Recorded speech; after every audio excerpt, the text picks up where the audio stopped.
السلام عليكم متابعينا الاعزاء، شلونكم؟ شو اخباركم؟ ان شاء الله تكونون بخير وصحه وسلامه. رجعنا لكم اليوم بفيديو جديد بعد انقطاع طويل.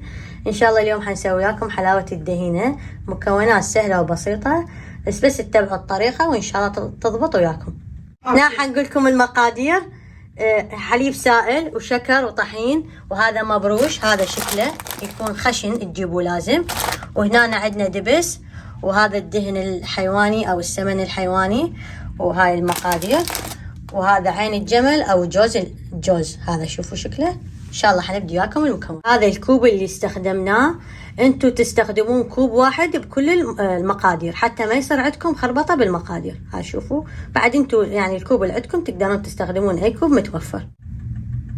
انا هنا حسوي كميه مال مقدارين، انتوا تقدرون تسوون نص الكميه لان انا اريد شويه كميه كبيره.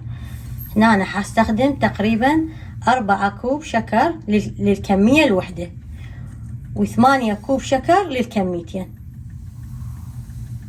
هاي 2،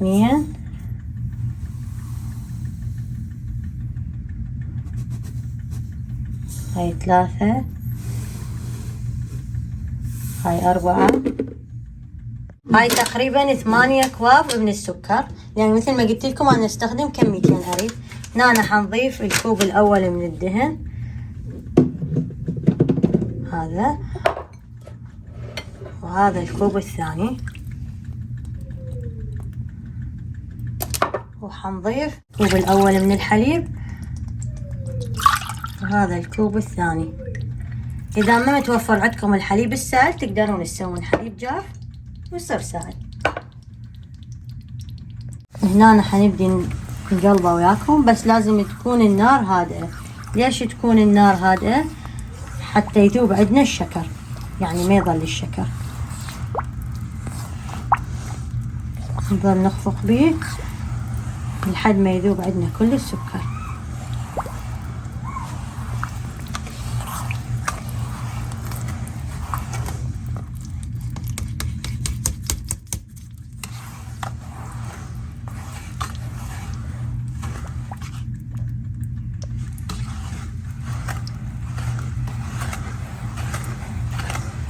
هاي حنظل نخفق بيه، وبعد ما يذوب السكر ان شاء الله نرجع لكم. هاي رجعت لكم وانا مستمرة بالتقليب. هاي بدلت الجدر لانه ذاك كان صغير والكمية هواي، مثل ما قلت لكم انا بدي اسوي كميتين. واذا انتوا تحبون يعني كمية اقل تقدرون تقللون الكمية تسووها للنص. يعني اذا انا حطيت 8 قلاصات شكر انتوا تسوون 4 قلاصات، وهكذا. انا ان شاء الله حكتب لكم اياه بصندوق الوصف وانتوا تسوونها نفس الطريقه. الحراره لازم تنزلون، يعني تقللون لازم درجه الحراره الطباخ على 3 على 4.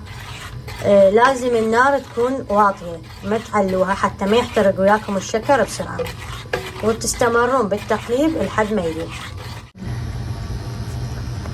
هنا أنا حنضيف دبس التمر، حنضيف ونشوف يعني حسب اللون اللي اريده اني. هاي خاشوقة او ملعقة طعام،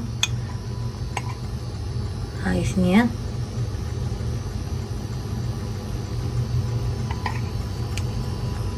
ما ذاب السكر ضفنا الدبس.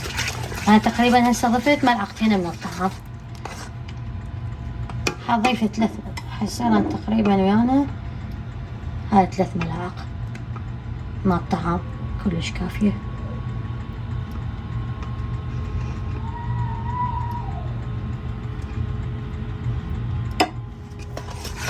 نخفق بيه.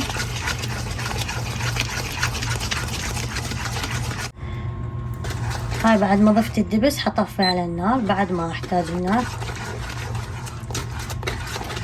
هنا حنبدي نضيف باقي المكونات. والكوب من الطحين احنا حنضيف كوب ونبدي نخلط حتى ما تتكتل ويانا الطحين. الكمية الوحدة تضيفون 3 كوب طحين، الكميتين 6 كوب من الطحين.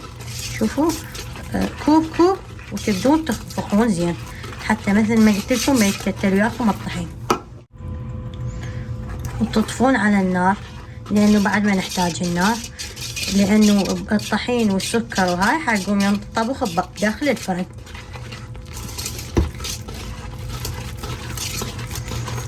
هاي ثاني كوب. حنكمل باقي الكمية ونرجع لكم. هذا شكله النهائي بعد ما ضفنا كل كمية الطحين.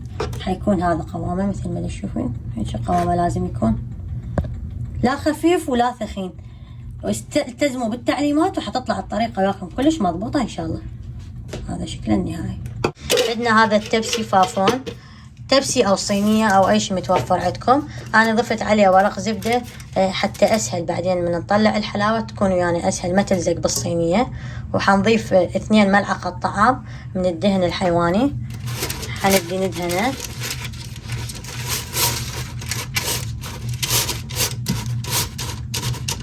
هاي بعد ما دهناها حنبدي ننزل وياكم مبروش جوز الهند.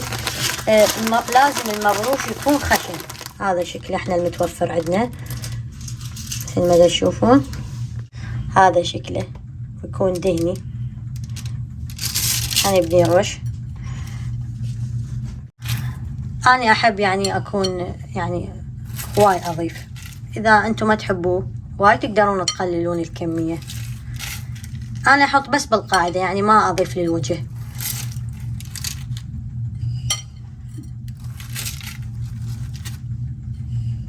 هاي حطينا بالقاعدة لأنه هاي من حنقلبها للحلاوة حيصير الوجه، فماكو داعي نحط لها يعني الوجه العجينة بعد. هنا بعد ما ضفناه هنا حنبدي نضيف البجوز، وهذا البجوز اختياري، إذا ما تحبوه تقدرون ما تضيفوه. هذا شكله بعد ما ضفنا البجوز. حنبدي ننزل هسه الخليط. هذا الخليط بعد ما بدينا نضيفه حتى نوزعه بالتساوي. هذا شكله مثل ما تشوفون ومثل ما تشوفون قوامه.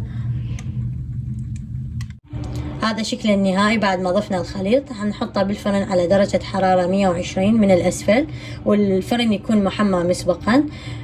وكل فرن بعد اكو فرن يعني عالي واكو ناصي، فيعني انتوا لا تحطوا على درجة حرارة عالية حتى ما تحترق وياكم العجينة، لأن يحتاج لها وقت طويل حتى تستوي. وإن شاء الله بعد ما أطلعها من الفرن ومن تستوي شكلها النهائي أشوفكم إياه. حقولكم إيش قد ظلت بالفرن عندي تقريبا.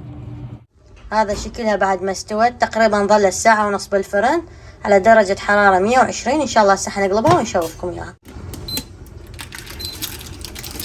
هسه حنشوفكم شكلها بعد ما قلبناها. وهسه حنبدي نشيل ورق الزبدة. هذا شكلها بعد ما شلنا ورق الزبدة. هذا شكلها شوف شلون حلو. هاي حنبدي نقصها وياكم مثل ما تشوفون حتى نشوفكم شلون مستوية من الداخل. شوفوا شلونه. جربوها الطريقة وإن شاء الله تعجبكم. الطعم دمار. دمتم في أمان الله وحفظه. مع السلامة. باي باي.